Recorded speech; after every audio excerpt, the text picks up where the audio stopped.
Hi Northside, my name is Mrs. Heischman and I teach U.S. Government and Economics. For Black History Month, I wanted to highlight Claudette Colvin for her strength of action against injustice at such a young age. Here is her story courtesy of NPR.org.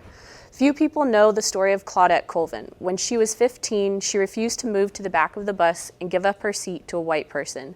9 months before Rosa Parks did the very same thing in the very same city on the very same bus system. Most people know about Parks and the Montgomery, Alabama bus boycott that began in 1955, but few know that there were a number of women who refused to give up their seats on the same bus system. Most of the women were quietly fined and no one heard much more. Colvin, at age 15, was the first to really challenge the law. Now an 83-year-old retiree, Colvin lives in the Bronx. She remembers taking the bus home from high school on March 2nd, 1955, as clear as if it were yesterday. The bus driver ordered her to get up and she refused, saying she'd paid her fare and it was her constitutional right. 2 police officers put her in handcuffs and arrested her. Her school books went flying off her lap. All I remember is that I was not going to walk off that bus voluntarily, Colvin says.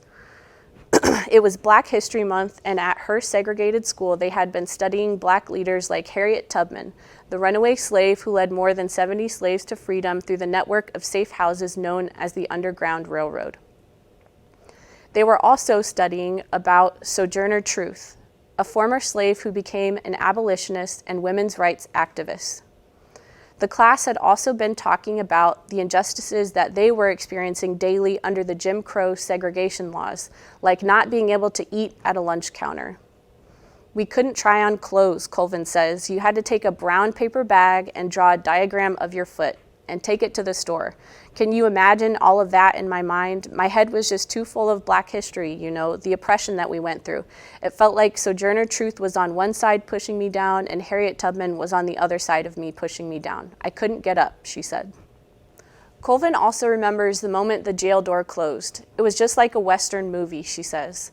And then I got scared and panic came over me and I started crying and then I started saying the Lord's Prayer, she adds. Ultimately, Colvin's mother and her reverend came to retrieve her from jail, and she was bailed out.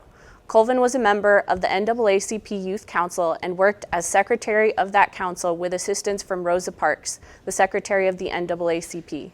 A year later, Colvin would become one of the plaintiffs in the federal case Browder versus Gale, filed in February 1956 during the boycott which ultimately led to the desegregation of Montgomery's buses.